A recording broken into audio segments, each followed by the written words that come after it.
pertama saya akan membahas tentang faktor pemasaran. Faktor pemasaran yang pertama itu ada kebutuhan produk, yang kedua para pelanggan, yang ketiga menciptakan nilai, yang keempat ada daur hidup produksi. Selanjutnya struktur pasar. Yang pertama baru muncul atau dewasa, yang kedua ukuran pasar, yang ketiga pertumbuhan. Jadi saya akan menjelaskan tentang beberapa ide memulai usaha baru, dimana ketika kita memulai usaha kita harus mendapatkan ide-ide terlebih dahulu supaya ketika kita menjalankan suatu usaha itu tidak akan sia-sia, tidak akan menghabiskan modal kita saja. Yang pertama itu memulai usaha difokuskan di sekitar penyediaan pelanggan dengan produk-produk yang tidak tersedia di pasar. Nah, maksud di sini kita memfokuskan suatu usaha yang tidak terjual di tempat lain. Nah, dengan cara ini kita akan mendapatkan pelanggan dan akan membuat produk kita lebih dikenal oleh orang, karena produk-produk kita jual itu tidak sama dengan apa yang telah orang jual. Nah, di sini kita lebih menciptakan produk yang baru dan membuat suatu pelanggan akan datang ke kita dan itu membuat produk kita menaik dan mendapatkan untung yang banyak. Yang kedua, memulai usaha akan melibatkan ide baru dan teknologi baru dengan produk yang sama sekali baru. Nah, ketika kita memulai usaha, kita itu harus mempunyai ide, kita harus mempunyai teknologi, dan kita harus mempunyai produk yang sama sekali baru. Nah, kenapa? Karena kalau kita mempunyai produk yang sama sekali tidak baru, itu akan membuat pelanggan-pelanggan bosan. Pelanggan-pelanggan akan tidak mau lagi ke kita karena produk yang kita jual itu sama sekali membosankan buat mereka. Nah, dengan cara kita membuat produk yang baru, itu akan membuat pelanggan lebih senang dan tidak akan bosan. Ini saya akan membahas tentang alasan pembelian bisnis yang sudah ada. Di sini saya sudah cantumkan 3. Yang pertama, untuk mengurangi ketidakpastian dan ketidaktahuan yang mungkin harus dihadapi.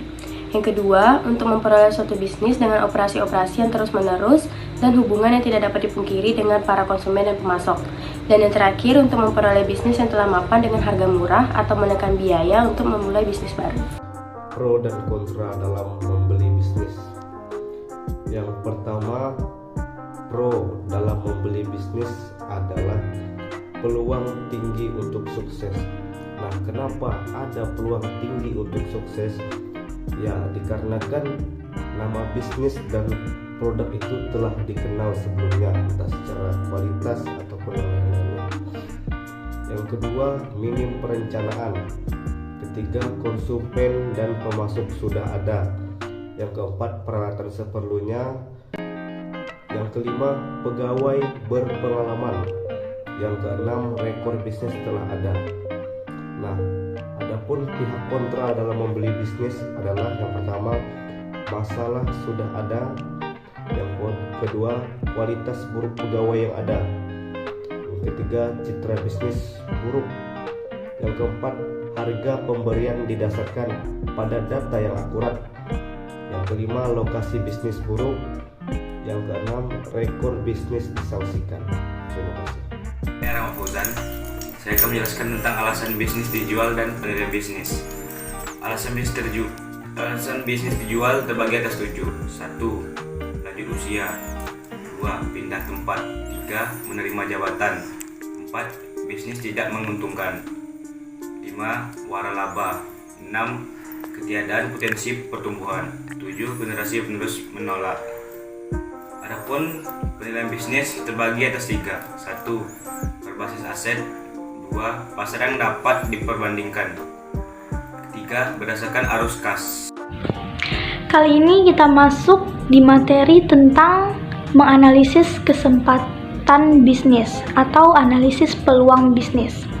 Tujuan analisis peluang bisnis ini dimana untuk membuat sebuah usaha kita bertahan dan berlangsung dalam jangka yang panjang. Dan ada metode-metode untuk menganalisis peluang bisnis ini. Yang pertama, itu menganalisis menggunakan SWOT. SWOT ini yaitu adalah strength, weakness, opportunities, dan threats. Yang kedua, memahami ide usaha yang akan kita lakukan. Yang ketiga, yaitu mengetahui kondisi pasar. Dan yang keempat, yaitu pesaing. Yang kelima, mengetahui sasaran konsumen.